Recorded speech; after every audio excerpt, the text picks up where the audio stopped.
안녕하십니까. 이번 시간에는 9번째 차시로 강좌 무들에서 이제 중요한 강좌를 만들었을 때 그 강좌를 백업을 했다가 나중에 다시 복원시킬 수 있는 그런 기능이 있습니다. 그 기능과 또 이미 만들어진 강좌를 가지고 필요한 학습 활동만 가져와서 사용하는 것도 가능합니다. 그래서 강의를 여러 개 만들고 그 중에서 필요한 것만 다시 갖고 와서 새로운 강좌를 새로 구성하는 것도 가능하거든요. 어떤 의미에서는 이것이 이제 복원의 개념하고 많이 비슷한 유사한데요. 그런 내용. 그 다음에 중요하지만 간과되었던 내용, 로그를 다루는 부분, 성적을 갖다가 다루는 부분, 그 중에서도 특히 성적의 항목을 추가해서 하나의 엑셀 파일로서 전체를 관리할 수 있는 그런 기능이 있는데, 그런 부분들에 대해서 알아보도록 하겠습니다.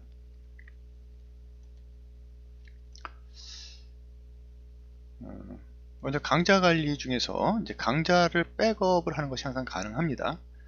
그래서 보시면은 강좌를 백업한다는 부분은 강의에 들어가서 보시면은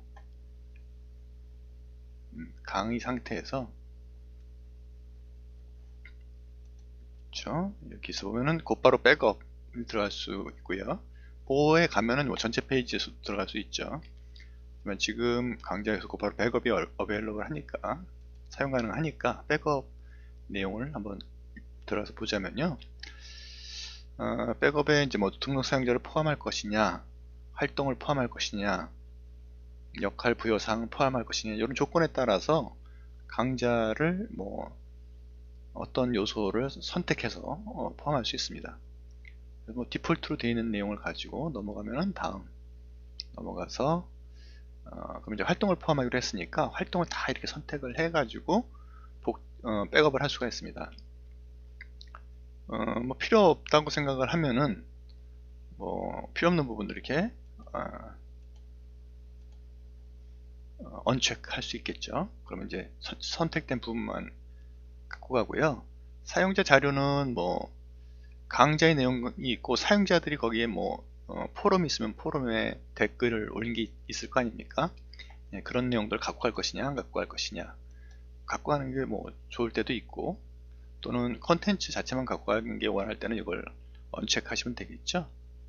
네, 그리고 다음으로 넘어가게 되면은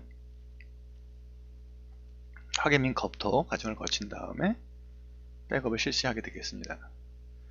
백업을 다 해가지고 자기가 만든 압축 파일을 서버에다가 이제 올려놓은 거죠.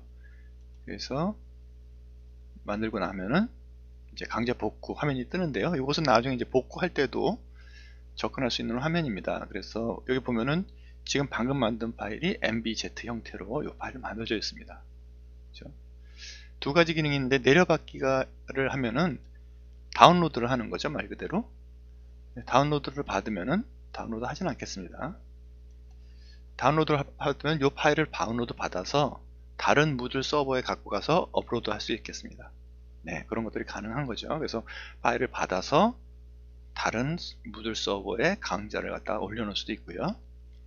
복구는 뭐냐면은 요 압축 파일, mbz 파일은 이 무들 서버에 이미 압축되어 있거든요. 그래서 복구를 누르게 되면은 이 내용을 가지고 다시 강의를 갖다가 복구해서 만들 수 있는 것이죠. 강의를 복구하는 강의 내용이 여기 있고요. 강의 내용을 복구할 때도 보면은 어디다가 이제 새 강좌로 만들 것이냐, 그렇죠? 이 동일한 내용을 가지고 새로운 강좌를 만들고 싶을 때 이건 뭐 범주일 겁니다. 범주, 어떤 범주에다가 집어넣어서 뭐 어떤 범주에 집어넣어서 그렇죠? 이렇게 계속 진행하면은 어떤 이름을 할 것이냐, 이제 그런 걸 묻겠죠. 그래서 새로운 강좌를 하실 수도 있고요. 이 강좌에 복구할 수도 있습니다. 그래서 계속을 누르게 되면은 지금 현재 자기가 있는 강좌, 그렇죠? 이 강좌에 여기다 복구를 하니까 어떻게 되겠습니까? 2배가 되겠죠. 학습 활동들이 있는 것들이 또 복구가 돼서 그 자리에 들어가니까 뻥튀김이 돼서 2배로 됩니다. 그래서 이 강좌 복구는 아니겠죠. 그래서 기존 강좌를 삭제 후 복구한다. 이건 또 기존 강좌로 복구. 그래서 이미 강좌가 여기 있으면은 이 강좌를 선택을 하면은 그 강좌의 내용을 지우고 병합을 하거나 또는 삭제를 하거나 복구를 하도록 합니다. 그래서 이거는 절차 진행하는 과정 중에서 묻겠죠. 이 강좌에다가 병합을 해서 여기 있는 활동들을 같이 녹여 넣을 것이냐, 아니면은 기존에 있는 이름만 살리고 새 걸로 할 것이냐, 그런 여러 가지 스트래티지들이 가능합니다. 자, 이렇게 백업 받는 기능은 상당히 유용한 기능이죠. 그래서 지금은 연결성상에서 여러분들이 봤는데요. 사실은 이렇게 뭐 백업 복구가 한 흐름이지만 백업을 해 놓은 것이 나중에 여러분들이 강의를 진행하다가 강의가 하나가 필요해, 그럼 이제 다시 복구로 이제 곧바로 가면은 동일한 인터페이스로 들어가게 되는 거죠. 백업한 것도 여기 다 나타나니까요. 주르륵 나타나는 리스트에서 이 강의를 복구하고 싶어, 이거 선택한 다음에 내려받아서 뭐 다른 데 무들 서버에 다시 올려놓거나, 아니면은 이 서버 상태 내에서 새로운 강좌로 복구를 하거나, 또는 기존 강좌로 복구를 하거나 또 병합을 하거나, 그런 것들이 가능하다는 거죠. 자, 그런 내용을 가지고 여러분들이 상당히 유용한 기능이죠. 근데 이런 거 말고 지금 한 가지 더 이제 얘기하고 싶은 거는, 그럼 백업과 복원이 한 세트로 사용된다. 근데 가져오기라는 기능도 있어요. 가져오기는 뭐냐면은 다른 코스에 있는 활동을 갖고 올 수 있는 기능을 얘기합니다. 그래서 작업을 진행하다가 여기서 내가 어디 내 코스가 다른데 한 군데 만들어 놓은 게 있는데, 그 코스에 몇몇 개의 유용한 활동이 있어서 그 활동들을 선택적으로 복사해 오고 싶어요. 그때 가져오기를 쓰면 됩니다. 그러면 복사해 올 수 있는 강좌가 나타나고요. 아마 제가 지금 강좌를 만들어 놓은 것이 하나밖에 없어서, 그렇죠? 아니군요. 복구할 강좌를 자기가 이제 접근 권한이 있는, 자기가 교수자로 선생으로 있거나 또 자기가 권한이 있는 강좌들 리스트가 딱 뜨게 되죠. 그렇죠? 그래서 그 강좌를 선택을 하게 되면은 하고 계속 하면서 진행하게 되면은, 자, 여기 조회 설정 중에서 어떤 내용들을 그 강좌로부터 갖고 오고 싶으냐, 다 일단 갖고 온다 그러고요. 여기서 다음으로 가는 방법이 있고 점프 투 파이널 스텝이 있는데, 여기는 과정들이 너무 많잖아요. 그래서 곧바로 갖고 오는 과정으로 뛰는 겁니다. 아니면 중간중간에 뭐 선택적으로 가져오고 싶다, 그럴 경우에 이제 다음으로 가서, 그렇죠? 이 선생님이 만든 것 중에 이 강좌 공지는 필요 없고, 요거 섹션을 선택하면 섹션이 다 없어지는 거죠. 이 중에서 뭐 활동 완성, 이건 필요 없고 됐죠? 그리고 다음 해서 계속 진행을 하게 되면은 이 활동들만 갖고 와서 자기의 현재 강좌에다가 복제해서 쓸 수 있도록 합니다. 매우 편한 기능이죠. 저 같은 경우에는 한 학기 끝나고 다음 학기 수업할 때는 이전 강좌의 내용을 그대로 복제를 해서 사용을 하고요. 그리고 다른 강좌에서도 또 참고할 만한 활동들이 있으면 그걸 가져오기로 해가지고 완성을 해가지고 사용을 하면은 상당히 효과적으로 강의를 운영할 수 있겠죠. 자, 이상이 지금 백업, 복구, 가져오기를 활용한 강좌 관리의 사례를 말씀드렸습니다. 자, 이제 소소한 관리 사항이라고 그러는데요. 지금 뭐 간과되었던 하지만 중요한 그런 작은 기능들에 대해서 좀 설명을 드릴까 합니다. 첫 번째, 로그 분석에 해당하는 부분인데요. 로그 분석은 여러분들 웹 시스템에 들어가면은 로그 분석을 하는 로그가 뭐 항상 남죠. 누가 접근하고 언제 접근하고 무슨 작업을 해보고 는 로그가 남습니다. 무들에서도 그런 학습 로그가 항상 남는데요. 그 학습 로그를 잘 활용하면 되게 유용한 일들을 하실 수가 있습니다. 예를 들어서 저 같은 경우 이런 거죠. 어떤 학생이 내가 과제는 분명히 올렸는데, 과제를 올리는데 그 과제 올릴 때 시스템에 오류가 있는지 못 올렸다, 딱 과제 시간이 지나는 바람에 못 올렸다, 그런 얘기를 많이 해요. 그러면은 이제 확인할 수가 있는 거예요. 여기 들어가셔서 로그가 여기는 곧바로 안 뜨니까 설정 전체 가서 이제 보고서에 로그가 있을 겁니다. 그럼 학생 이름이 이제 묻습니다. 언제 여기 코스에서 언제 며칠날 이날 자기가 여기 조치 중에서 활동 중에서도 이렇게 딱 띄어서 그 중에서 그 숙제만에 대해서만 볼 수도 있고요. 아니면 다른 활동을 그날 했으면서 맥락적에서 로그를 언제까지 이제 이 학생이 하다가 튕긴 건지를 보기 위해서 그냥 다 놔둘 수도 있겠죠. 그렇죠? 그리고 조치 세부적인 거 말고라도 그래 그날 네가 했단 말이지. 그리고 그 학생 참가자도 그 학생을 선택을 합니다. 그럼 그날 그 학생이 어떻게 했는지를 기록을 보게 되면요, 아무것도 안 했네요. 이 경우에는 이거 좀 힘들죠. 날짜는 아마 잘 쓰는 시스템이 아니라서 모든 날로 해볼게요. 기록 보기 쫙 하게 되면은 이렇게 접근을 어떻게 하고 그날 무슨 일이 있었다는 걸 알 수 있게 됩니다. 나는 네가 어느 날 무슨 일을 어디서 무엇을 했는지 다 알 수 있어 하는 그런 무서운 기능이죠. 그래서 그런 식으로 확인을 해서 학생들 하나하나의 불만이라든지 여러 가지 상황들을 확인해 줄 수 있습니다. 그리고 또 다른 하나는 뭐냐면, 저는 이제 모든 로그를 다 이렇게 해서 이거를 다운로드를 이렇게 받습니다. 다운로드가 있어요. 모든 로그를 학기 지난 다음에 CSV나 엑셀 스프레드शी트 형태로 다운로드를 받고요. 내려받기를 받으면 엑셀 형태로 다운로드 받습니다. 다운로드 받은 걸 갖다가 피벗 분석을 한다든지 그러면 여러 가지 재밌는 일들을 할 수 있어요. 근데 피벗 분석 시간 여기서 너무 많이 소요되는 것 같고요. 그래서 제 블로그에 들어가시면은 그걸 받아서 피벗 분석을 해서 여러 가지 재미있는 것들을 확인할 수 있는 것들이 있고요. 다른 하나는 제가 이걸 우리 학교에서는 출석부를 제출하라고 그래요. 끝나고 난 다음에.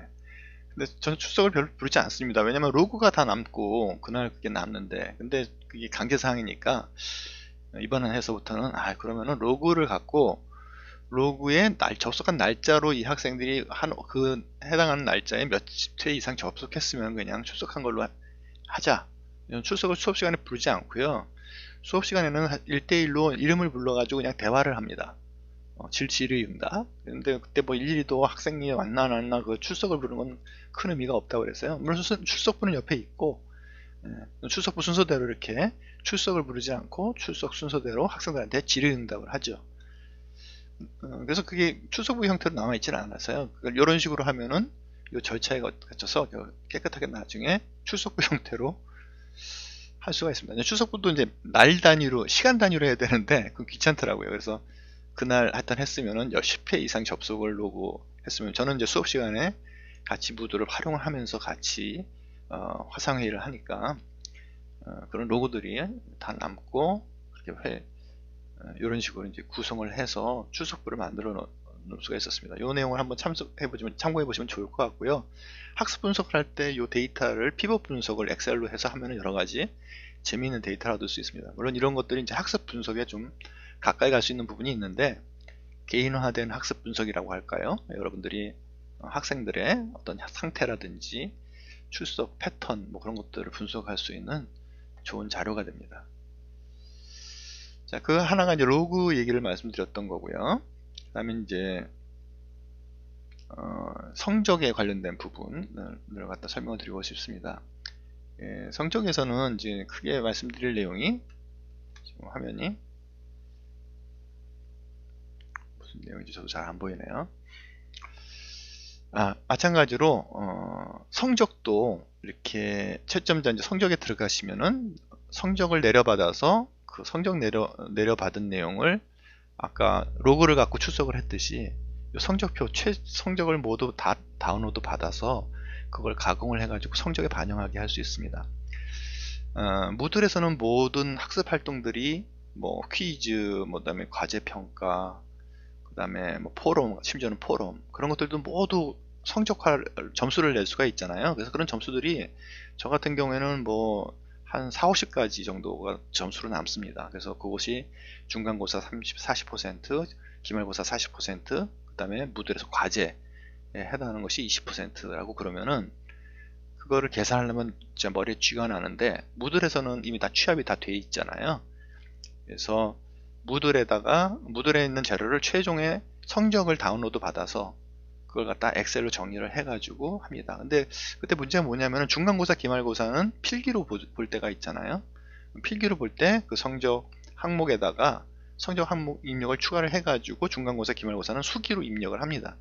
그럼 그런 것들이 다 일괄로 관리가 되기 때문에 최종 시점에서는 성적을 다운로드 받아서 작업을 수행하는데요. 그 내용을 어디서 가능한지 한번 보자면요. 성적은 여기 왼쪽에다 이렇게 빼놨더라고요. 그죠? 네. 성적. 성적이 이렇게 들어가시면은 모든 성적들이 이렇게 다 나옵니다. 그렇죠? 그럼 이 성적이 나온 상태에서 지금 항목마다 다 이제 성적이 다 잡히거든요. 네. 그래서 다 이렇게 나오는데 이게 한 3, 40개 정도 나옵니다. 저 같은 경우에는. 항목들을 다 다운로드 받아가지고 엑셀로 처리하면 되거든요. 왜냐면 여기서 보시면은 성적은 또 나중에 편집하려면 편집을 누르신 다음에 성적을 여기서 수정하실 수가 있습니다. 편집을 누르고 항목별로 수정을 하실 수도 있고요. 퀴즈에서는 퀴즈에서 수정한 것들이 여기 반영되기도 하고요. 여기 들어온 최종 성적을 여기서 반영할 수도 있고요. 수정할 수도 있고요. 네. 그렇게 가능하고요. 여기에서는 이제 보시면은 아까 얘기했던 것이 성적표 내보내기라서 그렇죠? 내보내기에서 뭐 여기 다 선택한 다음에 그냥 내려받기 할 때 성적표 ODS로 내려받네요. ODS 폼에 아마 엑셀에서도 읽을 수 있을 거예요. 그래서 엑셀 형태로 그걸 다운로드 받아서 이제 분석을 하시면 되겠죠. 웨이팅 주고 뭐 썸 쓰고 그래서 스크립트 조금만 작업하시면 쉽게 하실 수 있습니다. 근데 제가 저거죠. 중간고사를 넣고 싶어. 그럼 중간고사를 이렇게 할 때 성적 항목을 추가를 합니다. 범주를 넣고 성적 항목을 추가할 수 있지만 뭐 이렇게 넣고요. 중간고사 항목을 수기로 넣어야겠다. 그 다음에 뭐 100점 만점에 뭐 이렇게 넣어서 할 거다. 이렇게 웨이트 따로 없고 저장 이렇게 하면은 성적 항목이 생긴 거죠. 어딘가에 이제 그게 있을 겁니다. 그래도 범주 및 항목에 보면은 중간고사에 들어가 있죠. 그렇죠? 그리고 이걸 갖다가 이제 성적 범주 및 항목 하지 말고 이제 보기로 보게 되면은 여기도 보면은 중간고사 들어가 있습니다. 그렇죠? 그래서 아까 보셨을 때 이제 편집하시고 편집을 하면은 있는 성적을 바꿀 수도 있고요. 있는 성적을 바꿀 수도 있고 중간고사 뭐 몇 점 맞았어 뭐 33, 44 이렇게 입력한 다음에 저장. 그래서 이렇게 해놓으면은 나중에 잊어버리지 않아요. 중간고사 보고 바로 입력시켜 놓고 기말고사 보고 입력하고 그 다음에 다 한꺼번에 엑셀로 다운로드 받아서 성적 처리 한꺼번에 하고 그러면은 쉽고 편하게 관리할 수가 있겠죠. 자, 이런 식으로 여러분들이 관리하면 좋을 것 같습니다. 자, 오늘은 여러분들하고 같이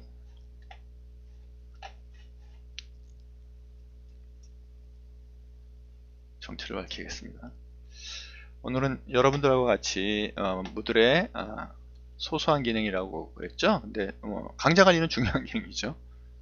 강좌 백업, 복구, 그 다음에 필요한 내용만 갖고는 가져오기, 그 다음에 소소한 기능으로 로그를 분석하고 그걸로 성적표를 만드는 방법, 그리고 성적을 다운로드 받아서 성적표를 관리할 수 있는 방법에 대해서 공부를 했습니다. 감사합니다.